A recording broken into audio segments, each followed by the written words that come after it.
Sejahtera, pengakuan Tun Mahathir Mohamad berkait dengan isu kes Batu Putih paling mengejutkan kita. Mahathir baru-baru ini telah dikenakan sapina supaya menghadirkan diri untuk memberikan keterangan dalam kes Batu Putih. Hari ini, Mahathir kata, kes Batu Putih lemah, kita tiada peluru untuk menang. Kelihatannya daripada kenyataan Tun Mahathir ini seperti seakan-akan sudah menyerah kalah, berserah sepenuhnya dan tidak mahu lagi berjuang. Saudara-saudara sekalian, Tun Dr. Mahathir Mohamad menafikan membuat keputusan sendiri dalam kes membabitkan Batu Putih sehingga Malaysia kehilangan lokasi itu. Sebaliknya, ia diputuskan oleh Kabinet pada 2018. Bekas Perdana Menteri itu berkata, pihaknya hanya memberikan pandangan untuk tidak meneruskan kerana pakar dan peguam berpendapat ia adalah suatu kes yang lemah untuk Malaysia. Kata Tun Mahathir, saya tidak membuat keputusan secara bersendirian. Sebaliknya, hanya memberikan pendapat bahawa Malaysia tidak patut meneruskan kerana ia adalah kes yang lemah dan kita tidak mempunyai peluru untuk menang. Itu pendapat Tun Mahathir.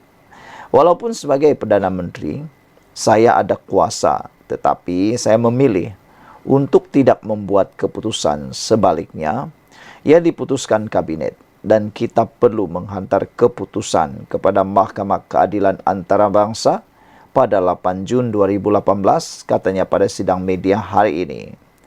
April lalu, Menteri di Jabatan Perdana Menteri Undang-Undang dan Reformasi Institusi, Datuk Seri Azalina Wan Said dilaporkan berkata, Perdana Menteri ketika itu, iaitu pada tahun 2018, yang membuat keputusan sembunyi-sembunyi adalah individu yang bertanggungjawab, menyebabkan Malaysia kehilangan Batu Putih dalam proses rayuan di Mahkamah Antarabangsa.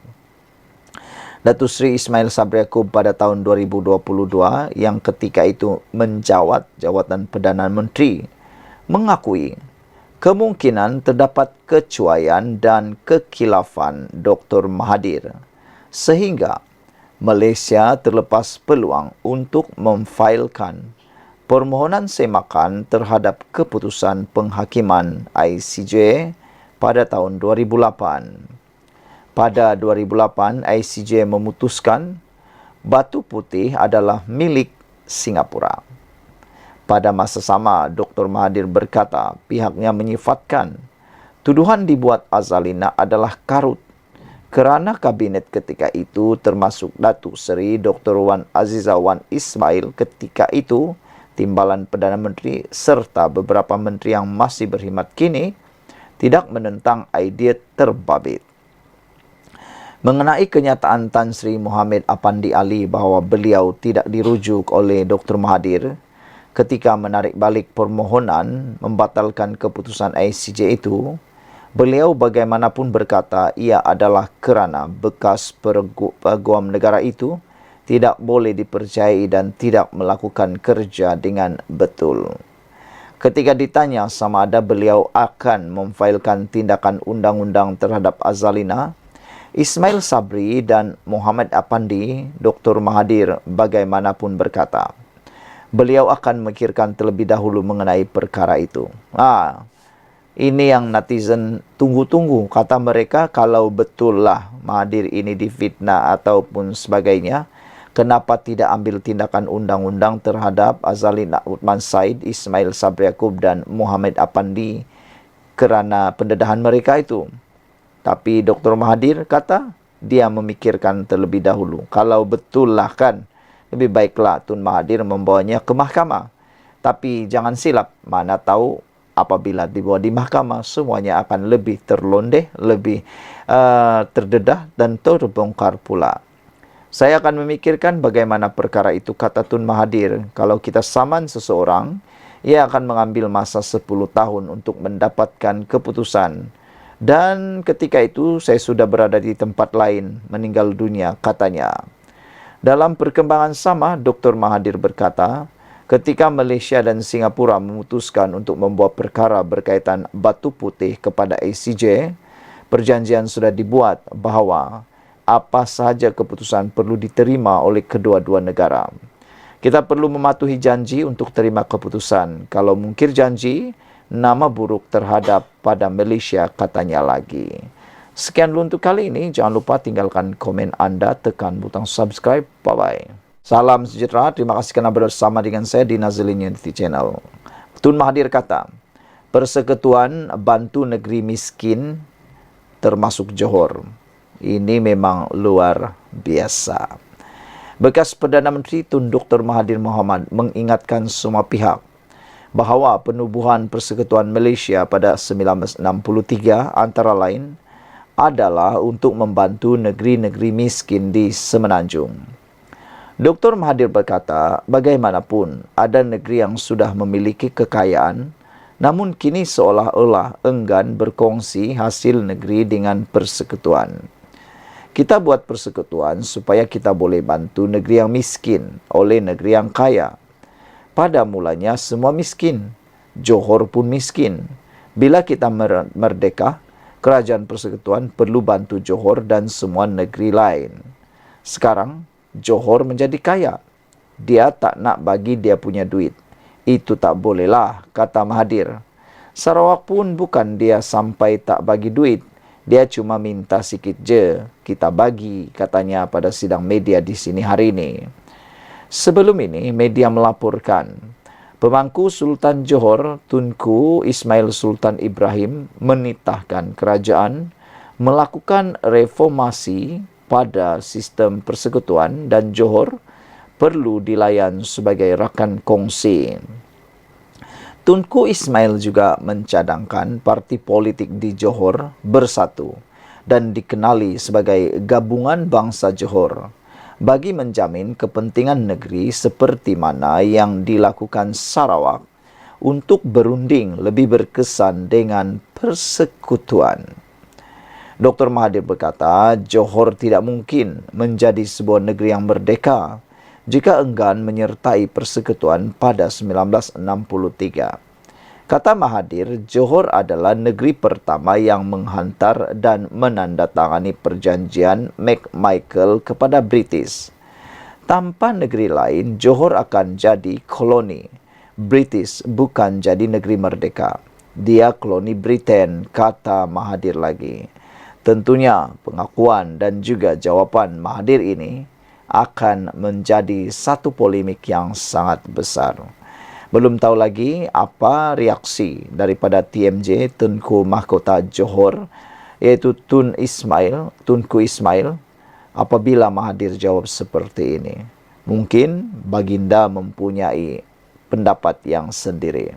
Dan lebih menarik ialah idea ataupun cadangan daripada Tunku pemangku Sultan Johor, Tunku Ismail Sultan Ibrahim, yang menitahkan kerajaan melakukan reformasi dan cadangan baginda supaya parti politik di Johor bersatu dan dikenali sebagai Gabungan Bangsa Johor bagi menjamin kepentingan negeri seperti mana yang dilakukan Sarawak untuk berunding lebih berkesan dengan persekutuan. Di Sabah dan di Sarawak sudah ada gabungan parti yang mewakili parti-parti tempatan. Kalau di Sarawak ada Gabungan Rakyat Sarawak. Di Sabah pula ada Gabungan Parti Sabah, GPS dan GRS. Gabungan Rakyat Sabah dan juga Gabungan Parti di Sarawak ini semua dilihat mempunyai lebih kekuasa, lebih pengaruh untuk mendapatkan layanan seperti yang dikatakan oleh Sultan Ibrahim, dikatakan oleh Tunku Ismail bahawa kerajaan melakukan reformasi pada sistem persekutuan dan Johor perlu dilayan sebagai rakan kongsi. Ini satu isu yang paling panas. Kita tunggu apa pula reaksi TMJ selepas ini. Kita jumpa lagi. Bye-bye. Salam sejahtera. Ini paling panas hari ini. SPRM merampas duit berjumlah 4,4 juta. Wow, jika dipikir-pikirkan ini, saya dapat memberikan satu imajinasi, dapat membayangkan. Kalaulah duit itu dalam bentuk tunai, mungkin ianya berada di mana-mana, bertimbun, bertabur di sana-sini. Kalau Anda masih ingat lagi, dulu ada kes yang pernah berlaku. Apabila diserbu SPRM, dikatakan uang itu ada di mana-mana. Di almari ada, di kabinet ada, di peti-peti ada, di mana-mana duit. Dan bila dihitung, lebih 100 juta. Tak tahulah nak buat macam mana kalau duit begitu banyak. Berapa hari dikira hari itu pun saya tak ingat. Anda mungkin boleh cari maklumat tersebut. Tapi yang menariknya hari ini, 11 orang pegawai kastam telah ditahan.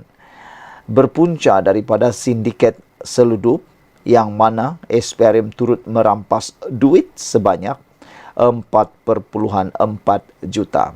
Hebatnya SPRM sekarang melakukan tangkapan dan juga penyitaan dan juga rampasan. Dulu jarang sekali kita mendengar perkara-perkara begitu. Kalau kita dengar pun seakan-akan itu seperti luar biasa magic. Tapi sekarang ini makin hari makin sudah biasa kita dengar. Bermaksud SPRM menjalankan tugas dengan begitu baik sekali. Sesuailah apabila Anwar Ibrahim mengisytiharkan perang terhadap rasuah secara habis-habisan. Bermaksud apa yang Anwar cakap memang dia buat dan menakutkan lebih ramai orang. SPRM juga menahan 6 individu dan merampas wang tunai yang dipercayai hasil daripada rasuah. Suruhanjaya Pencegahan Rasuah Malaysia SPRM menahan 17 individu termasuk 11 pegawai kastam bagi membantu siasatan kes penyeludupan barangan import dan elak cukai di Pelabuhan Klang membabitkan ketirisan berjumlah RM3,5 bilion sejak 10 tahun lalu. Wow, ini kes yang dikorek sejak 10 tahun lalu, melibatkan jumlah yang bukan alang-alang, bukan calang-calang. 3,5 bilion, itu jumlah yang sangat luar biasa besarnya, saudara-saudara sekalian. Kalaulah itu tidak tiris, pasti banyak boleh digunakan. Sumber berkata, hasil siasatan SPRM juga berjaya merampas wang tunai berjumlah 4,4 juta dipercayai diperoleh secara rasuah oleh pegawai kastam terlibat. SPRM turut menyita 4 unit motosikal Yamaha XMAX setiap satunya berharga kira-kira RM28,000, Toyota Alphard bernilai lebih RM200,000, sebuah kereta BMW, barangan kemas, jam tangan mewah, dan sebidang lot tanah yang semuanya dibeli dengan wang tunai. Wow, memang gila lah punya kaya ni kan. Bayangkan jumlah-jumlah itu, 28,000, 200,000, sebuah kereta BMW, barang kemas, jam tangan mewah, tanah pula dibeli dengan tunai. Ini kalau bukan orang yang kaya raya, jutawan tahap gaban, tak mungkinlah beli-beli benda-benda tu. Menurut sumber, SPRM turut membekukan 12 akaun syarikat dan individu dengan anggaran nilai berjumlah RM2 juta.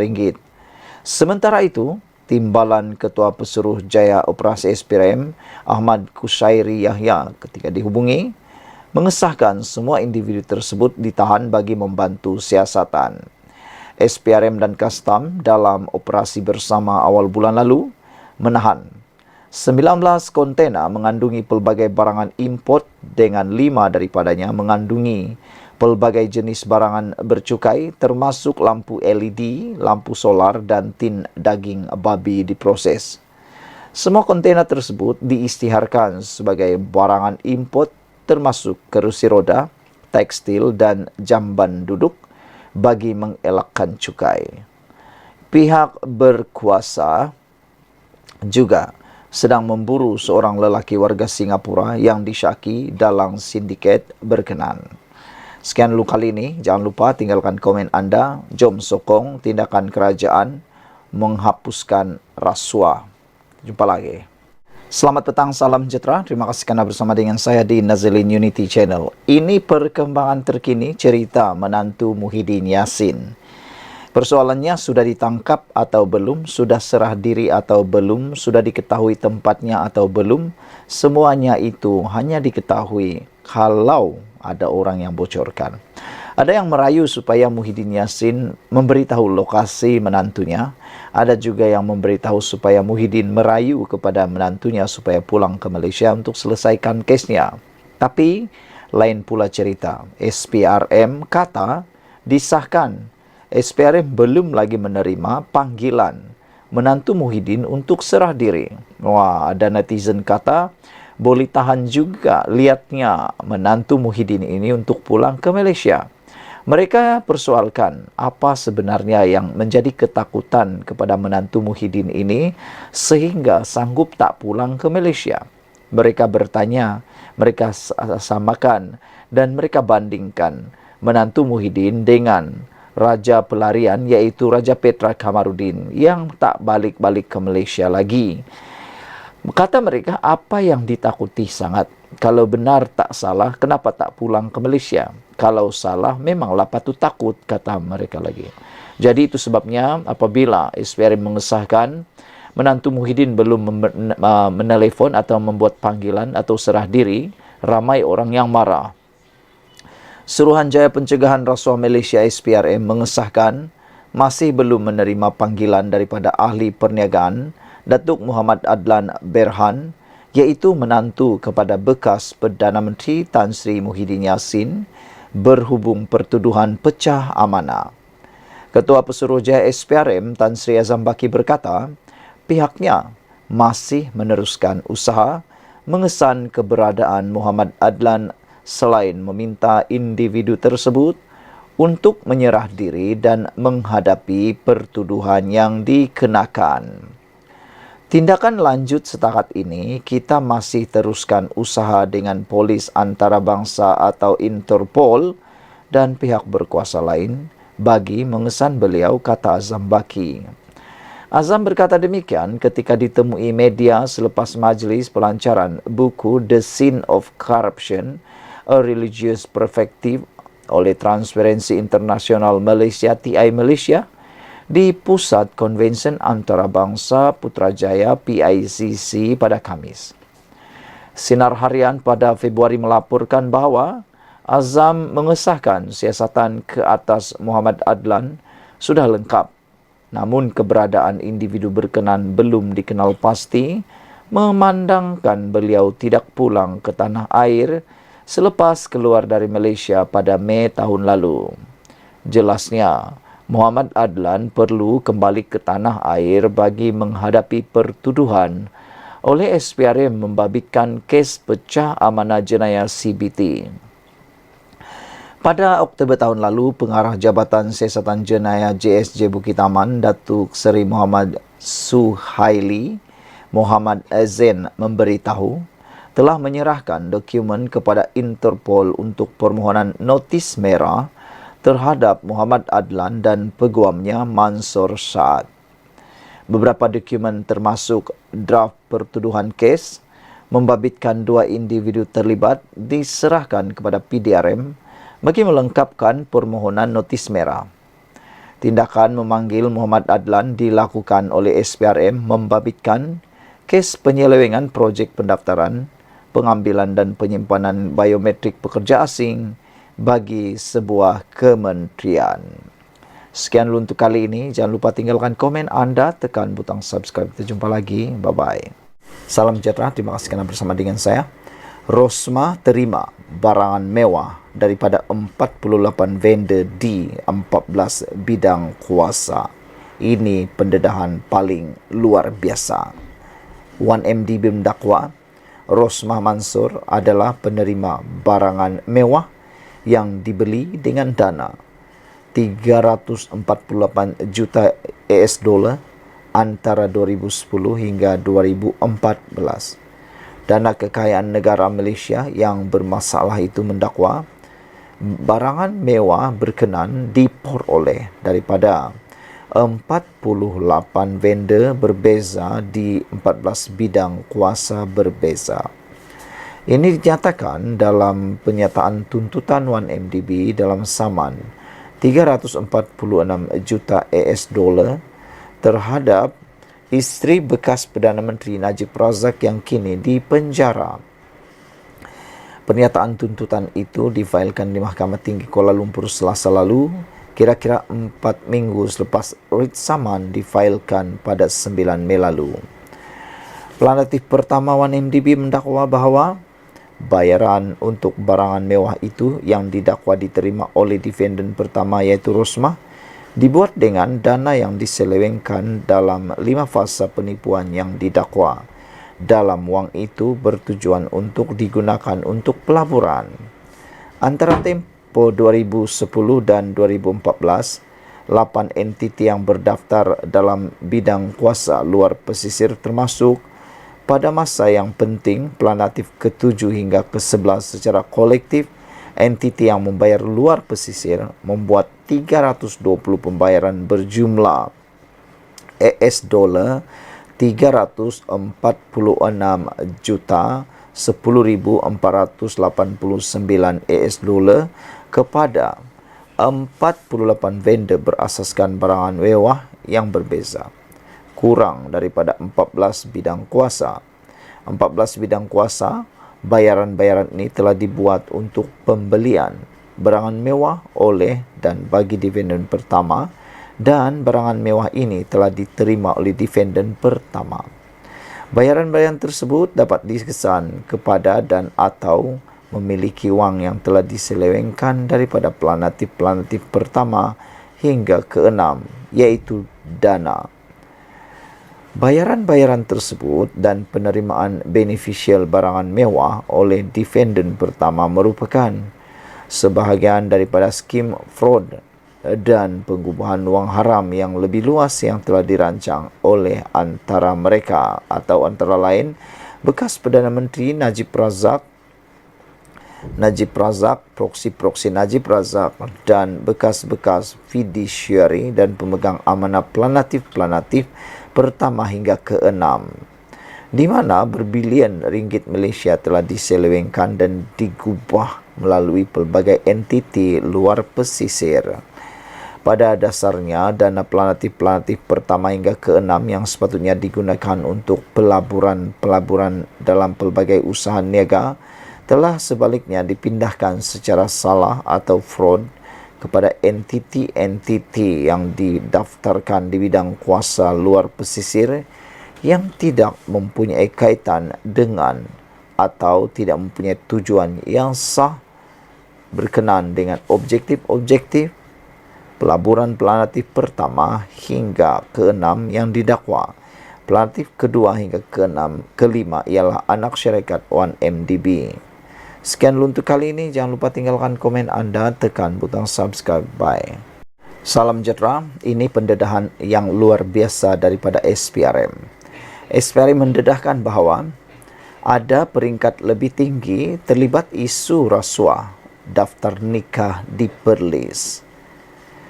Suruhanjaya Pencegahan Rasuah Malaysia (SPRM) percaya ada individu di peringkat lebih tinggi terlibat dalam kes penerimaan suapan berjumlah lebih RM1 juta dalam pengurusan pendaftaran pernikahan di Perlis. Ketua Pesuruhjaya SPRM Tan Sri Azam Baki berkata, berdasarkan siasatan dilakukan ke atas 3 suspek termasuk seorang pegawai kanan Jabatan Hal Ehwal Agama Islam Perlis mendapati ada kemungkinan penglibatan pihak lain. Setakat ini belum ada tangkapan baharu, namun demikian saya tidak menolak kemungkinan ada peringkat lebih tinggi yang terlibat. Di sini pentingnya untuk diketahui ke mana wang itu pergi dan siapa lagi yang terlibat dalam skandal mendaftarkan mereka ingin berpoligami di Thailand dengan secara tidak betul, katanya, kepada pemberita selepas menyempurnakan majlis penutupan pertandingan debat anti rasuah Institut Pendidikan Tinggi Piala Ketua Pesuruhjaya SPRM 2024 di Universiti Teknologi Petronas di Tronoh di sini pada Ahad. Azam Baki berkata siasatan dijalankan SPRM berkait kes itu juga akan menjurus untuk mengesan pasangan terlibat kerana memilih jalan mudah menggunakan ejen di Jabatan Agama Islam untuk mendaftarkan pernikahan dengan menggunakan wang rasuah. Dalam siasatan ini, kita tidak ada keperluan untuk membuat penyiasatan kenapa mereka bernikah dan berpoligami di Thailand. Pentingnya, pasangan ini apabila balik ke Malaysia terutama di Perlis, mereka daftarkan pernikahan dengan cara yang tidak mengikut prosedur iaitu secara rasuah, katanya. Mengulas lanjut, Azam berkata SPRM telah membuat permohonan untuk membekukan akaun 3 suspek yang ditangkap dan disyaki terlibat dalam sindiket berkenaan.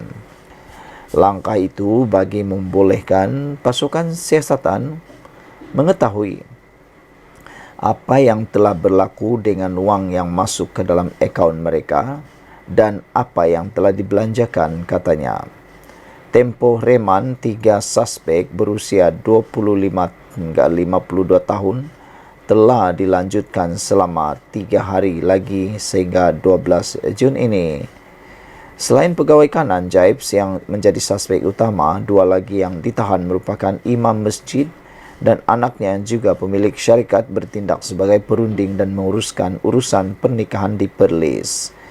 Mereka disiasat atau ditahan SPRM bagi membantu siasatan berhubung penerimaan rasuah suapan berjumlah Rp1.183.140